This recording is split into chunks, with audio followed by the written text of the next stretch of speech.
Benvenuti a Veneto in Transizione. Nella puntata di oggi parleremo di musicoterapia. Ospite in studio qui con noi la dottoressa Cristina Roveran, che ci spiegherà le applicazioni e i benefici terapeutici della musica. Mentre con la dottoressa Laura Bandelloni parleremo di disturbi del comportamento alimentare, quindi anoressia, bulimia, obesità e del suo approccio psicoeducazionale. Pensate che Laura è riuscita a curare dei casi considerati cronici, quindi ormai incurabili, e la cosa più sorprendente è che si è affacciata a questo mondo quando già aveva 50 anni, dopo 20 anni di insegnamento nella scuola elementare. Quindi pensate che cambio di vita.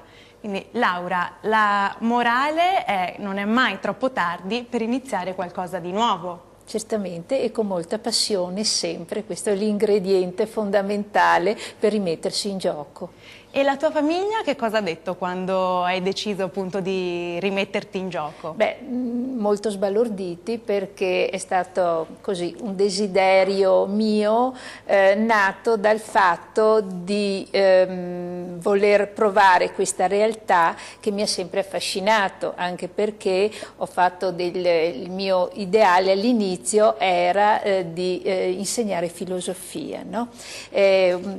Praticamente insegnare filosofia però non era possibile, perché io, essendo già stata in un ruolo precedente, non potevo più insegnare filosofia. E quindi ti iscrivi ad un master in pedagogia clinica, tra l'altro con una bimba piccola a casa di 7 anni. Sì. Tu avevi ormai quanto? 50? Sì, sui 50 anni. Mi iscrivo al master a Firenze, 3 anni di pedagogia clinica, e dovevo fare un tirocinio obbligatorio per fare la tesi. Ho scelto una tesi in anoressia e come tirocinio obbligatorio sono andata al centro di salute mentale di Treviso, la cui referente è la dottoressa Fontana, che mi ha affidato un caso cronico di un soggetto in anoressia con 20 anni di anoressia alle spalle.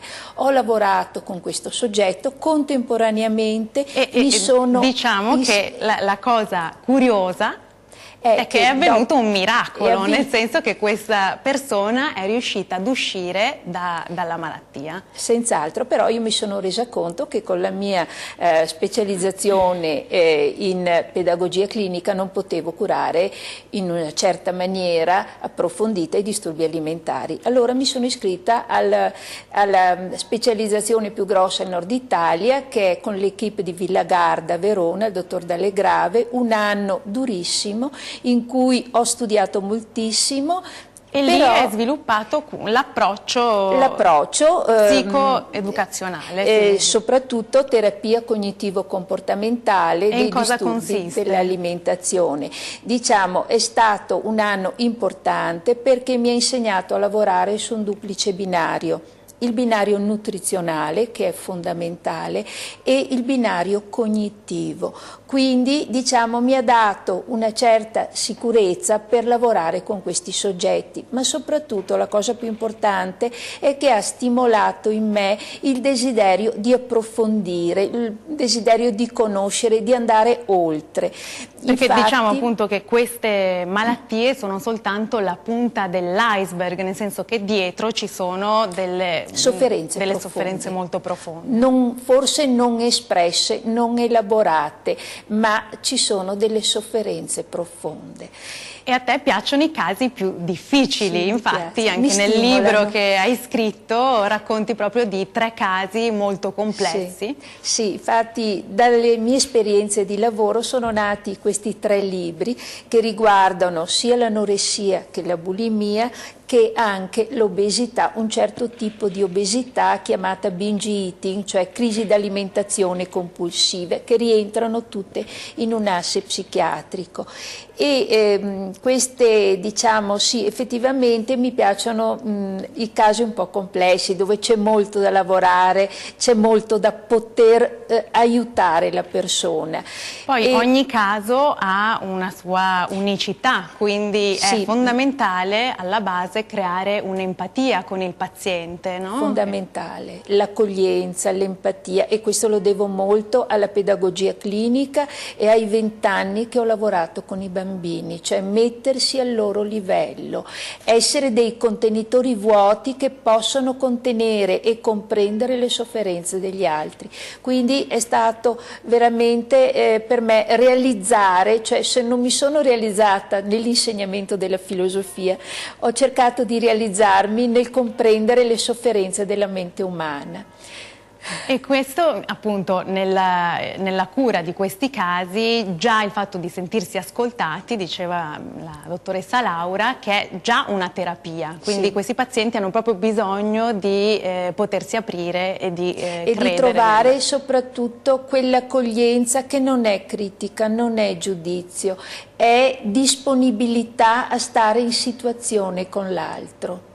Invece nella musicoterapia qual è l'elemento chiave, diciamo, la musica che cosa apporta nelle applicazioni terapeutiche?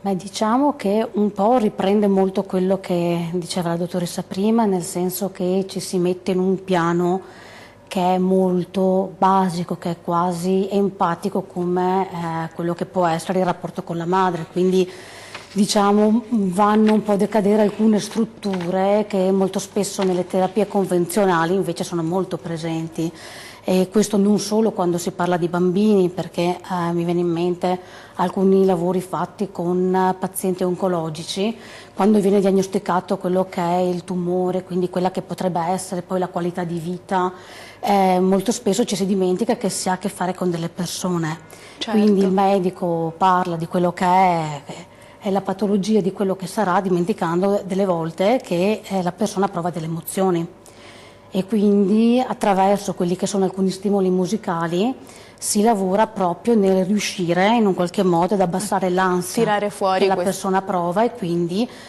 portare alla luce quelle emozioni che, se stanno sotto di base, possono creare problemi poi nell'andamento della terapia. E quali sono gli ambiti di intervento principali appunto per la musicoterapia? Beh, diciamo sicuramente con i bambini sia con disabilità piuttosto che ritardi mentali o problemi legati all'autismo, ma molto anche con gli adulti. Nelle psichiatrie viene utilizzato molto perché diciamo serve proprio da contenimento di quelle che possono essere le emozioni che i pazienti portano, così come ad esempio negli anziani. Si lavora molto nelle case di riposo per riprendere quelle parti cognitive che molto spesso gli anziani all'interno della struttura tendono un po' a dimenticare. Quindi ascoltiamo un brano appunto di una sessione di musicoterapia, così poi ci spiegherai come avviene. Ascoltiamo.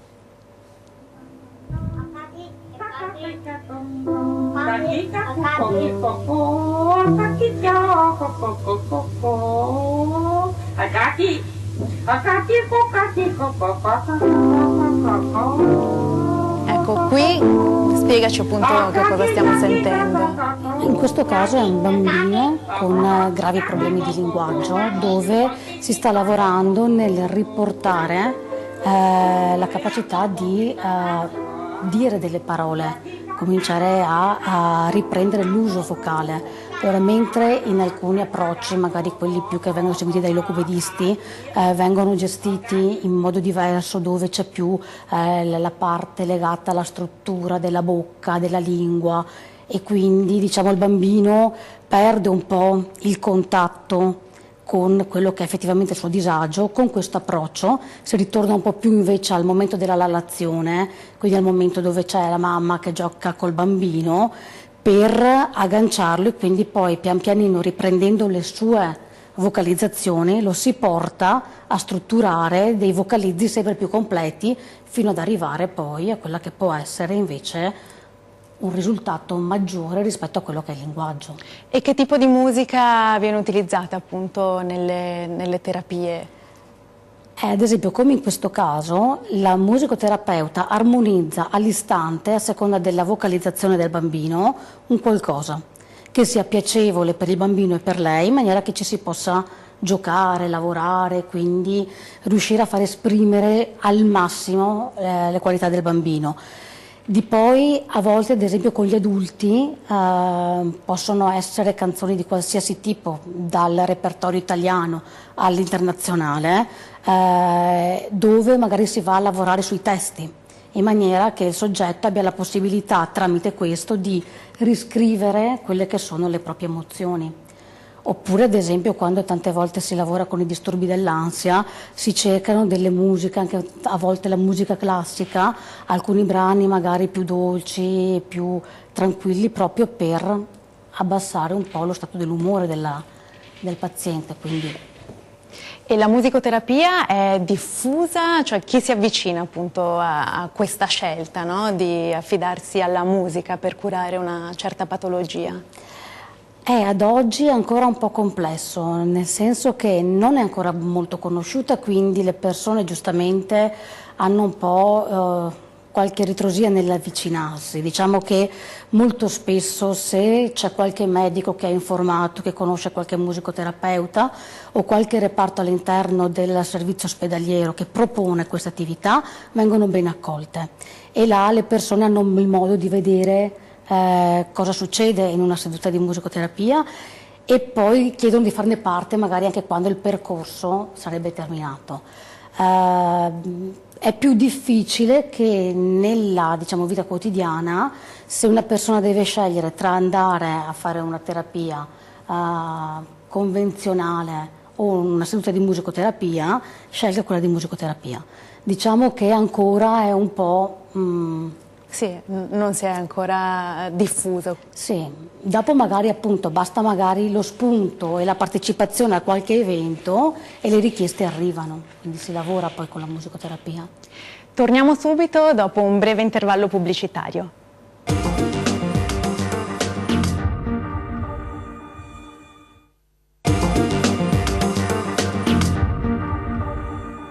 Bentornati a Veneto in Transizione, stiamo parlando di disturbi del comportamento alimentare con la dottoressa Bandelloni. Laura, come la famiglia deve comportarsi di fronte ad un caso appunto di disturbo del comportamento alimentare? Allora, intanto ci sono sempre dei campanelli d'allarme che fanno capire che qualcosa non funziona. Naturalmente se la patologia è presa all'esordio, in breve tempo, ci può essere una remissione e un successo. Se la patologia si insinua totalmente nella mente della persona, ecco che c'è il rischio di cronicizzazione. Io però logicamente lavoro sempre con l'assistenza medica, cioè io ho contatti col medico della persona perché è fondamentale avere anche una valutazione, soprattutto nei soggetti in anoressia, una valutazione medica. Quindi diciamo il mio approccio è psicoeducativo e naturalmente con la collaborazione del medico che mi invia la paziente. Poi Laura si sta occupando anche del problema dell'obesità infantile perché, pensate, in Italia c'è il più alto tasso tra tutti i paesi dell'Europa di obesità infantile. E il Veneto come il Veneto non è messo bene, è messo meglio della Campania e della Sicilia, però il Veneto tra le regioni del nord Italia, come livelli di obesità, i nostri figli non hanno delle condizioni di salute positive. Infatti c'è stato un grosso studio, Occhio alla Salute, e anch'io ho fatto un progetto di prevenzione obesità infantile rivolto ai genitori dei bambini della scuola d'infanzia, l'ho stilato insieme ad una collega e si tratta di parecchie slide, alcuni incontri rivolti ai genitori, perché diciamo se noi non educhiamo i genitori ad uno stile di vita non possiamo pretendere pretendere che nemmeno i figli abbiano delle condizioni corrette, sia di alimentazione ma soprattutto di attività fisica. Perché la ragione principale è proprio la mancanza di attività fisica, sì, cioè sedentarietà, noia, molto, i bambini annoiati spesso in casa, o altrimenti anche, diciamo, vediamo qualche bambino con problemi emotivi e che si abbandona al cibo cercando di trovare una gratificazione, una compensazione, ma questo gli creerà problemi psicologici molto grossi nei confronti dei compagni, oltre che problemi di salute, perché ci sono dei bambini di 7-8 anni che hanno anche disturbi di pressione, la pressione è alta come un adulto, quindi quelle malattie legate al sovrappeso che noi vediamo negli adulti, cominciamo a vederle nei bambini obesi.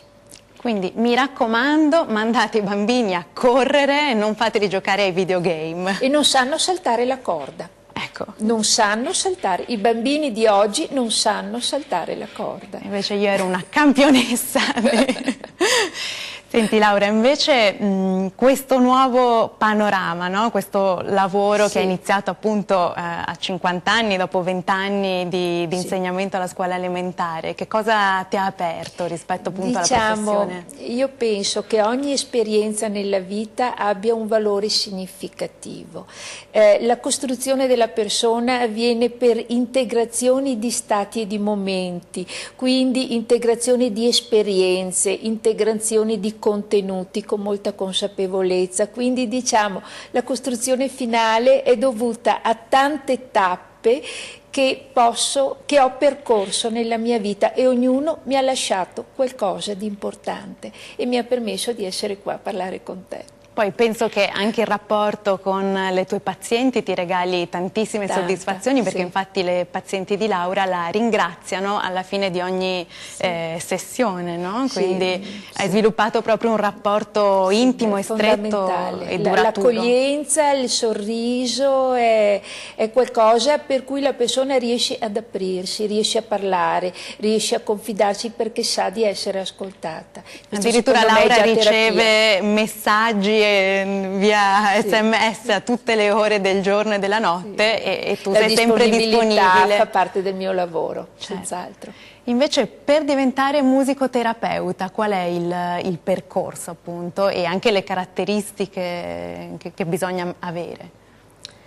Diciamo che il percorso per quanto riguarda le scuole che fanno parte della Confederazione Italiana delle Scuole di Musicoterapia dura 3 anni. In questi 3 anni vengono suddivisi una serie di insegnamenti per 4 aree, dove si tocca l'area psicologica, l'area medica, l'area musicoterapica e musicale. E all'interno di 3 anni vengono chieste poi delle ore di tirocinio ai ragazzi che vengono proprio fatte all'interno di strutture dove di solito è già presente un musicoterapeuta, per dare loro proprio la possibilità di avvicinarsi gradatamente e di fare le prime esperienze. Tu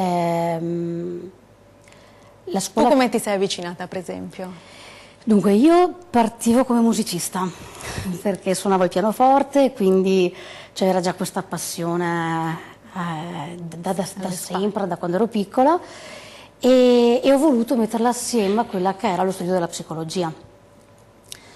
Poi ho conosciuto la scuola di Padova, che è la Giovanni Ferrari, e all'interno della scuola abbiamo fatto un percorso dove ti rendi conto che devi mettere un po' in crisi anche te, nel senso che come vai a proporti all'utente, al paziente, in primis ci sei tu con le tue emozioni, e quindi questo mi ha aperto proprio la strada per voler invece migliorare, fare proprio questo tipo di lavoro e proporre quelli che sono una serie di progetti che a tutt'oggi sono ancora presenti in alcune strutture. E invece qualche caso particolare di paziente che sei riuscita a curare, che poi ti è rimasto nel cuore?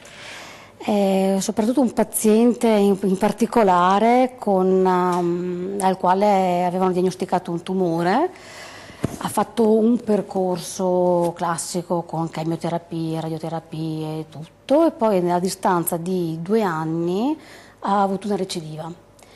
E a quel punto mi sono crollate un po' quelle che erano tutte quante le certezze, anche insomma la forza nel lottare contro questa patologia, e aveva iniziato a fare un percorso psicoterapico.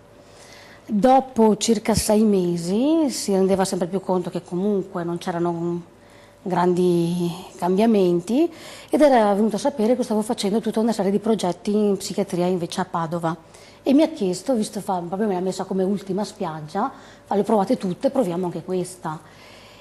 E quello che è successo nel setting di musicoterapia è stato molto forte, perché appunto non si usa molto il verbale, però si entra in contatto con gli strumenti, puoi in qualche maniera ritrovartici dentro e poterti esprimere tramite uno strumento in particolare. E quando ha cominciato lui a percepire cosa faceva, ha cominciato proprio a piangere, perché si è reso conto del dolore che aveva e che a parole non riusciva a esprimere. Se era rabbia, era più tristezza, amarezza. E pian pianino siamo riusciti a ricostruire quello che era tutta una serie di pensieri che lui aveva interni, che non riusciva ad esprimere, al punto tale che a livello fisico ha cominciato a star meglio, e logicamente di conseguenza tutte le terapie hanno cominciato a fluire in un modo più veloce, più sistematico, e l'oncologa di riferimento ci ha contattato perché non capiva bene. Quindi la musica in quel caso ha proprio aperto il cuore di questa persona, cioè ha permesso poi di entrare nel suo intimo. Sì.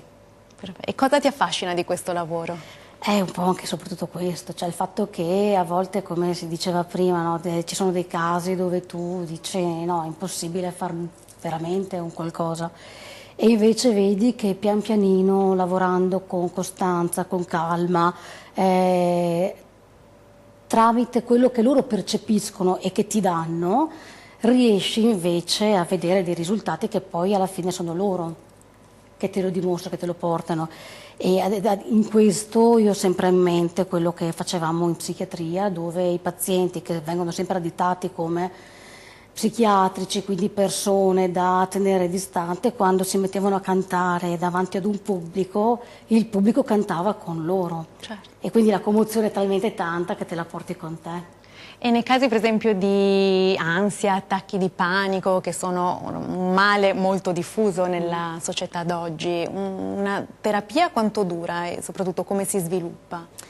Dipende, nel senso che molto spesso si lavora in questo caso in collaborazione con un altro terapeuta, in maniera che la persona comunque sia sempre seguita anche quando tu porti fuori un qualcosa.